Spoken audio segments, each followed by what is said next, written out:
Israel Hamas युद्ध के शुरू होने के बाद से पूरा मिडल ईस्ट दहल उठा है।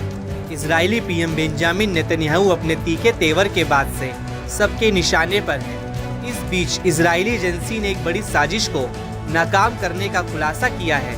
इजरायली अधिकारियों ने बताया कि पिछले महीने एक इजरायली नागरिक को गिरफ्तार किया गया था। शख्स पर कथित तौर पर इजरायली पीएम, रक्षा मंत्री या शिन बेट के प्रमुख की हत्या करने का शक था। इजराइल सुरक्षा एजेंसी ने शख्स का ईरान से सीधा कनेक्शन का भी दावा किया है। शिन बेट और इजराइल पुलिस ने साझा बयान जारी कर कहा कि संदिग्ध को ईरान में 2 बार तस्करी करके लाया गया था।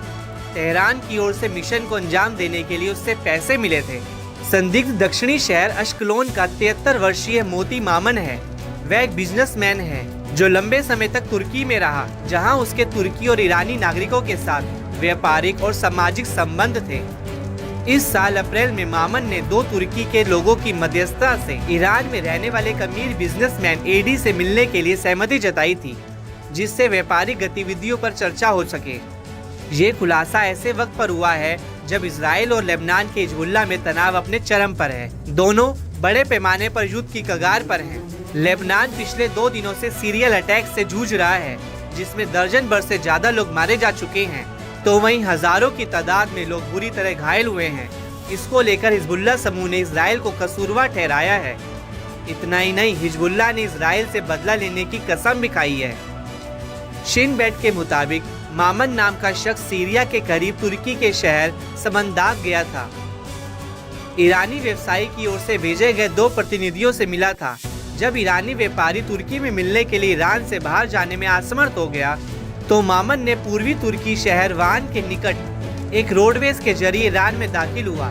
ईरान में मामन ने एडी और ख्वाजा नाम के एक और शख्स से मुलाकात की, जिसने खुद को ईरान के सुरक्षा बलों का सदस्य बताया। जांच के मुताबिक ईरान में एडी के घर पर एक बैठक के दौरान मामन ने खुद को एक इजरायली नागरिक के रूप में पेश किया। शिन बेट ने जांच में पाया कि उस बैठक में एडी ने इजरायली संदिग्ध को ईरान के लिए इजराइल में अलग अलग मिशनों को अंजाम देने का निर्देश दिया, जिसमें खास स्थानों पर पिस्तौल रखना, भीड़ भाड़ वाले इलाकों की फोटो लेना और अन्य इजरायली नागरिकों को धमकाना शामिल है, जो ईरान की ओर से काम कर रहे थे और अपने मिशन को अंजाम नहीं दे रहे थे। मामन ने हामी भरते हुए तुर्की से होते हुए वापस इजराइल लौट आया। अगस्त में वह दूसरी बार ईरान से लौटे। जांच के मुताबिक उन्हें तुर्की से एक ट्रक के अंदर छिपाकर एक भूमि मार्ग से देश में लाया गया था।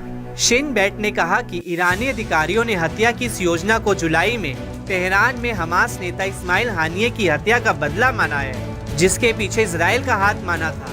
दावा है कि मामन ने कोई भी काम करने से पहले $1 मिलियन की अग्रिम राशि मांगी थी, लेकिन ईरानी खुफिया एजेंटों ने उनके अनुरोध को अस्वीकार कर दिया और कहा कि वह भविष्य में उनसे संपर्क करेंगे।